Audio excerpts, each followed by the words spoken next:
On the surface, Borderlands is about vault hunters cartoonishly killing psychos and getting showered with loot. But dig a little deeper and you'll realize something. From the wastelands of Pandora to their own corporate homeworlds, the mega corporations have always been the ones pulling the strings. Some hide behind good PR, others couldn't care less if their hands get soaked in blood. Behind every logo is a body count. And in this video, we're going to uncover the single worst thing each of them has ever done.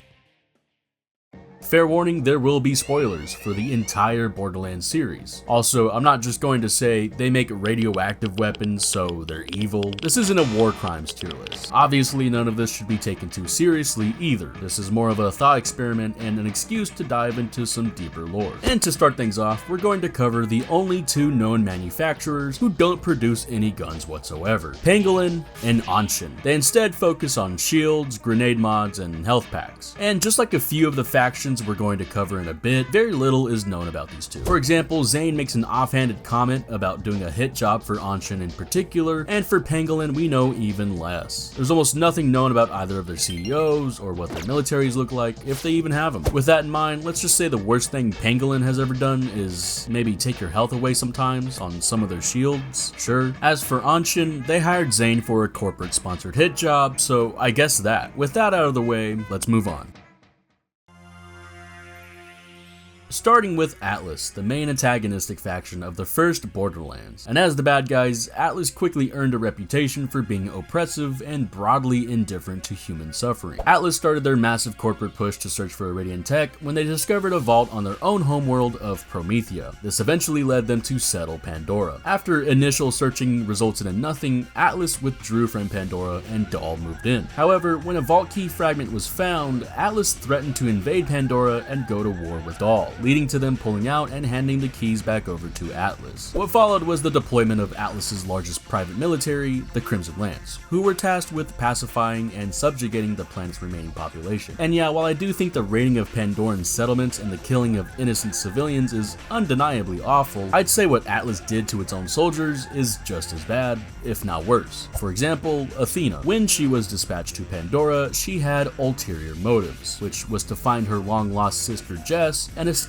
Atlas's clasps with her at her side. In response, Atlas deliberately manipulated Athena into accidentally killing her own sister during an operation. When Athena realized what had happened and resisted Atlas's authority, she was arrested and imprisoned on charges of sedition. Betraying one of your most effective operatives this way, in conjunction with how Atlas was already treating local Pandorans, just shows how little they valued human life, mostly just seeing people as expendable or as obstacles. This kind of disregard for their own forces became even more apparent when Atlas ultimately withdrew from Pandora for a second time. Much like DAHL before them, Atlas completely abandoned any remaining troops. Former soldiers were left to either align themselves with the Crimson Raiders, fall in with bandit factions, or just find some way to somehow live on this godforsaken planet. Any remaining ties to their former lives were completely severed, forcing them to start over from nothing. So because of this, I'd say the abandonment and systematic mistreatment of their own military personnel is Atlas's worst crime. Just a complete betrayal. Next are the Bandits, or Scavs, Children of the Vault, whatever. Basically just any kind of bandit that inhabits Pandora and its moon, alright? And I mean, where do I even begin? Bandits in this universe are just absolutely fucking insane. They operate on a completely different scale than anyone else. For starters, mass murder is just incredibly common. Whether they're raiding settlements or just fighting with each other, they've divided themselves into different factions, multiplying the sheer amount of atrocities they commit. From slavery to cannibalism, it's a wonder that they somehow have the knowledge to manufacture their own weapons. I mean, granted, they are just cobbled together with whatever they find, and their history as former corporate workers and prisoners probably helps them with that, but still. Also, anyone mind explaining this? What the fuck is this? Like seriously, what the fuck am I looking at? Is this a mutation, drugs, voluntary, involuntary, what? Like these guys are just completely numb to the horrors that surround them. And of course, this type of violence is often paired with religious or cult-like indoctrination, especially when Tyrene or Troy come around and form the Children of the Vault. All that murder and pillaging and just general vileness is now an act of devotion. So what specifically is their worst crime? Honestly, I just want to say all of them, but if I had to choose, I'd say broadcasting their crimes against humanity for everyone to see. Now, it's not just some Pandora exclusive thing, it's easily accessible. Imagine scrolling through Twitch and witnessing someone being brutally executed in real time. That's basically what the Children of the Vault did. So while Pandora's bandits commit countless crimes, their worst offense has to be making it publicly available for anyone to see. Daedalus. This is a very easy one because we don't know shit about them. They're named after Daedalus, an inventor and the father of Icarus of Greek myth. Icarus flew too close to the sun, killed by his own hubris. What does this have to do with Borderlands? Who knows? Their worst crime is having the least amount of lore than any other company. Moving on. Next up is DAHL, and honestly, they're a lot like Atlas in terms of corporate history and outright criminal behavior. DAHL also abandoned its civilians and military on Pandora and Elpis, triggering a massive societal collapse on the two. But before pulling out, they went one step further. As a final middle finger to Atlas taking over, DAHL released their convicts who they used for slave labor. Those prisoners would eventually become Pandora's bandits, meaning DAHL is directly responsible for the rise of Pandora's most amoral factions. DAHL also has no issue killing its own people if they disobey orders. When DAHL miners refused to harvest the previously passive crystalisks, the company responded by having them executed. And those turret towers that kill you for going out of bounds, DAHL made those too. Your ass is trapped wherever they decide you're allowed to be unless you find some obscure workaround. In short, everything Atlas did, DAHL did too, just on a much larger scale. Because unlike Atlas, DAHL didn't completely collapse after Pandora. They're still around and are actually moderately successful. Take Mercenary Day, for example. This holiday, created by DAHL, celebrates mercenaries and even offers their services to contractors for a grand total of $0. It's blatant propaganda that reframes mass violence as something festive and marketable. The holiday has utterly stripped empathy from those indoctrinated by it too, with people going so far as to kill one another just to move ahead in a line. And keep in mind, this is DAHL's civilian population. Imagine what the warlords they bankroll are doing to each other. The very existence of Mercenary Day shows how thoroughly DAHL has dehumanized both the killers and the killed, and the end result is nothing but total indifference from everyone involved. With all that in mind, I think the worst thing DAHL has ever done was normalize the celebration of industrialized violence and civil unrest.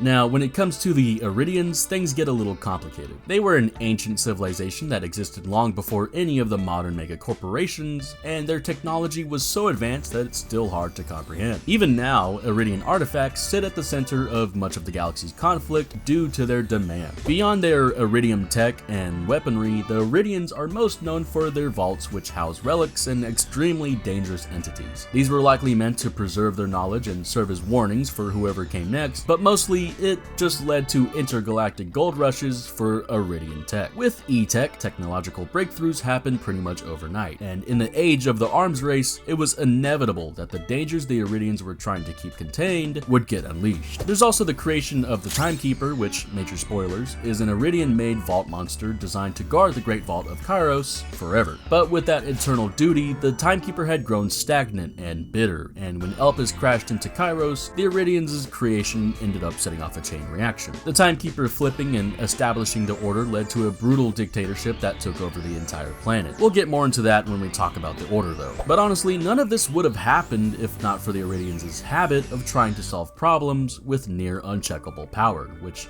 I would say is the worst thing they've ever done.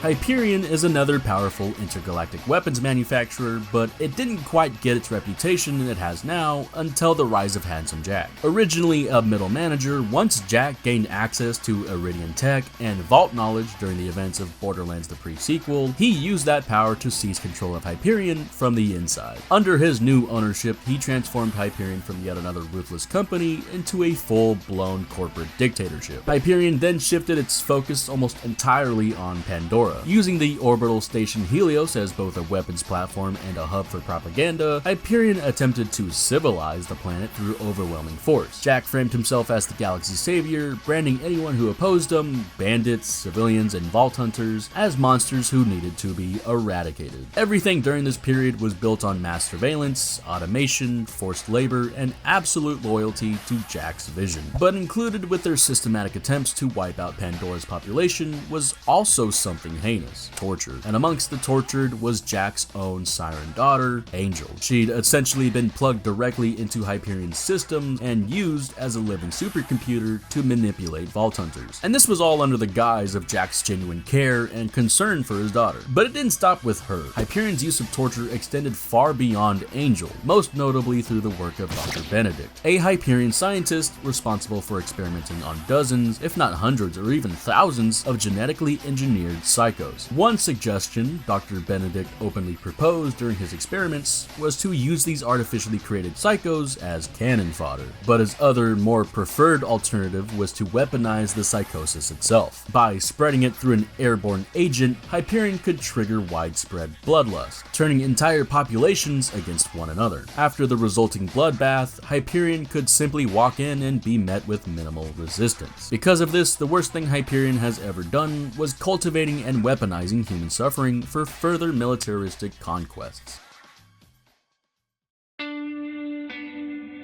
Now, Jakobs is an interesting one because as a company, they have always presented themselves as being for the people. During the corporate wars, Jakobs was the only mega corporation that distanced itself away from all of the fighting and instead focused on honing their craftsmanship. And with Wainwright Jakobs being an ally in Borderlands 3, that kind of solidifies Jakobs as one of, if not the most morally sound gun manufacturer in Borderlands, or at least as morally sound a gun manufacturer can get, right? Well, not really. See, Jakobs has a bit of a colonial streak, and we see that a little bit with Jakobs Cove on Pandora, but especially so when it comes to Gehenna, the planet Borderlands 3's Bounty of Blood DLC is set on. First off, when it comes to the zombie outbreak and Jakobs Cove, that might not be entirely their fault, sure, but their response was just like any other mega corporations when things go wrong. Like so many others, Jakobs abandoned its own people, cutting the settlement off and leaving survivors to fend for themselves, all because fixing the situation was too costly and inconvenient. But Gehenna is probably the worst case of this. Jakobs settled the planet with the explicit goal of exploiting core, similar to how the other corporations colonized Pandora to mine Eridian.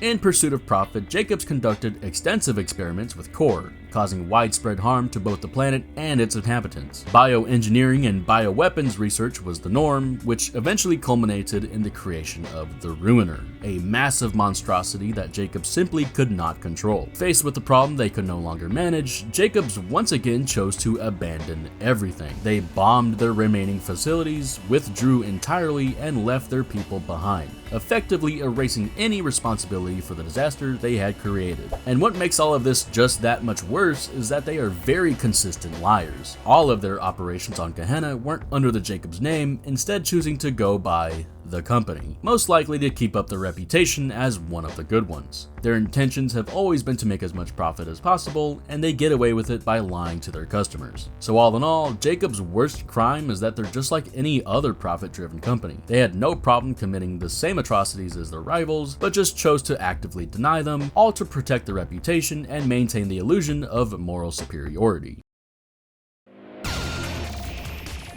The Maliwan Corporation is one of the more advanced weapons manufacturers in Borderlands, built around sleek designs and cutting-edge elemental innovation. From its early days, Maliwan positioned itself as a premium brand, touting their technological superiority. Advanced shielding, extreme mobility, experimental gravity tech, hovercrafts, all that. Katagawa Jr., former head of mergers and acquisitions and one of the heirs to the Maliwan Corporation itself, was born into immense privilege by a family of high-ranking Maliwan executives. However, once he had almost all of his siblings murdered in a massive power grab, Katagawa set his sights on the newly rebuilt Atlas Corporation. What followed was a full-scale hostile takeover of Promethea, driven by Maliwan's goal of folding Atlas into its own corporate empire, and securing the vault key to further further advance their tech. Katagawa Jr.'s fixation on Reese, Atlas's CEO, in particular, also bordered on obsession. He genuinely believed he could buy Reese's friendship, even as his army was actively invading the planet, which I think perfectly reflects his sense of entitlement. Maliwan forces were also deployed to Athenas and Necrotafeo, likely as part of their alliance with the Children of the Vault, but again, also in pursuit of Eridian technology and the power opening a vault can get you. Because of this, Maliwan's greatest crime, to the best of our knowledge, was familicide in pursuit of succession and willingly making deals with intergalactic psycho-terrorists, which left multiple worlds completely devastated.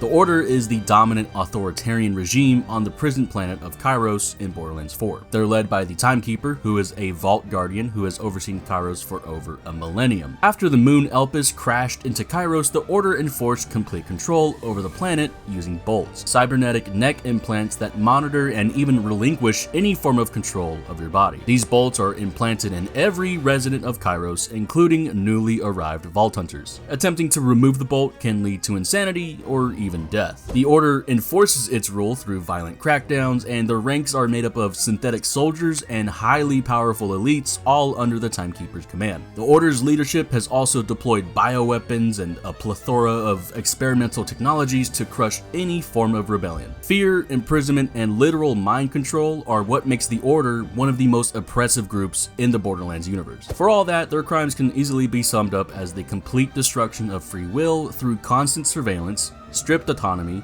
and authoritarianism on a planetary scale. The Rippers are led by Ripper Queen Callis, who, after seeing a vision during Elpis's crashing on Kairos, managed to rip out her own bolt, freeing herself from the Timekeeper's influence. She then began augmenting her body with cybernetics and rallied those who had freed themselves and those she'd forced to follow her cause. The Rippers are, by all accounts, the Kairos version of Bandits, and with that comes a lot of similarities. They commit mass violence indiscriminately and expand their numbers by forcibly ripping bolts out of others. At one point, Callis even oversaw an entire operation dedicated to mass producing Rippers, where civilians were caged and forcibly converted, with an extremely low survival rate. Because of this, Callis and the Rippers end up mirroring the Order and the Timekeeper more often than not, since they're perpetuating the same cycles of violence, just without the structure. They also embody nearly everything the Bandit factions back on Pandora are known for, which means the worst things they've done is also all the things. But I think what sets them apart is the forced conversion, making innocent people become just as awful as they are, which is the worst thing they've ever done. S&S Munitions was a gun manufacturer introduced in the first game, founded by the S&S brothers, and that's pretty much it. Their main gimmick was large magazine sizes, but by the time Borderlands 2 rolled around, they pretty much just vanished. We don't really get an explanation why, only that they dropped out of the arms race in pursuit of other business ventures. One of those is weapon rarity lighting. Yeah, you know the colored beams that indicate a drop's rarity? That's S&S, apparently. So with how little lore we have on them, what's the worst thing they've ever done? Well, I'd say changing the color of common rarity beams from pure white to having a faint purple tint in Borderlands 4. Sometimes you think you got an epic when really it's just another shitty common item. That confusion alone, I'd say, is their greatest crime. Founded by Mrs. Tediore, the Tediore Corporation is built almost entirely on the idea of cutting costs wherever possible. Tediore has never positioned itself as a technological innovator, instead carving out their place in the market by manufacturing cheap, mass-produced weapons that could be sold in bulk to anyone who could pull a trigger. Made of cheap materials like fiberglass and plastics, with reload mechanisms that involve throwing the entire gun away and simply digistructing another one. Tediore, for the longest time, had no interest in loyalty, honor, or control. Their main philosophy was simply to flood the galaxy with guns and let the consequences sort themselves out. But that all changed when Susan Caldwell took over. Susan was much more ambitious and wanted the same respect other gun manufacturing CEOs had. So as part of her plan, she took a page out of Maliwan's playbook and launched a full-scale invasion on a weakened Promethea, and thus Atlas. She was able to obtain a vault key from Atlas, and after some further complications, was able to obtain its treasure. The Anahatium is a relic that can kill and instantly revive someone endlessly. She planned on using this newfound super weapon to force the other corporations into submission, but was ultimately thwarted. We also uncover more about Tediore's experiments with death and resurrection through the backstory of Borderlands 4's Rafa. Additionally, Tediore pursued a project known as the Life Frame, an advanced exoskeleton designed to put formerly unfit or disabled individuals on the battlefield. But the program proved too expensive and directly contradicted Tediore's cost-cutting initiative. What followed was the revealing of the Dead Frame. Instead of preserving living soldiers, Tediore discovered it was far cheaper to puppet the dead and send them off to fight again. So while it would be easy to say that Tediore's worst crime is manipulating human life itself in order to cut costs and maintain profit margins, there's actually one thing they've done that's way worse, and that's be in new tales from the Borderlands. Now, when it comes to Torgue, diving into the founding and just overall lore of the Torgue Corporation is a complete mess, filled with inconsistencies, contradictions, and plot holes. Unlike most mega corporations, it's to be believed Torgue began less as a business venture and more as a personal passion project built around one thing: explosions. Mr. Torgue, a savant explosive weapons designer, founded the company and sold it to a guy named Anton Smith for $12 and a high five. Despite that, Mr. Torgue's personality and appearance has become inseparable from the brand itself. That said, the timeline doesn't really add up. The Torgue Corporation is referenced as a winner of the corporate wars, despite those wars taking place before Mr. Torgue was even born. New Tales from the Borderlands also portrays Mr. Torgue as the company's CEO, and did he reacquire the company off screen, or what? It's just weird. When it comes to the worst things Torgue has ever done, the Campaign of Carnage and Hunger for Violence Extravaganza stand out. Both are DLCs in which Torgue sponsors televised combat sports for entertainment. In Hunger for Violence, we also get a clearer look at just how much of an asshole President Smith really is. The Waddle Gobbler you're sent to fight was rigged, as it was meant to be killed by Mr. Torgue as a PR stunt for Torgue weapons. However, Torgue refuses to go along with the plan, openly defying executive orders, and instead helps you poison the creature so it can be killed properly. That said, Mr. Torgue himself isn't without fault either. When two of his favorite video games get poor reviews, he sends you out to kill its critics. That's probably the worst thing he's done on a personal level, but I'm not sure if that really counts for the company as a whole, so beyond that, for a company obsessed with explosions, they're somehow not that bad. For example, they recalled their signature hot sauces that turned out to be more or less chemical explosives, going so far as to ask the Vault Hunters to help safely dispose of them, something most corporations in this universe realistically wouldn't bother with. But when it comes to the grand scheme of things, they're not totally annihilating planets like the others, so all things considered, I'd say Torgue's biggest crime is their reckless stupidity in both PR and in practice.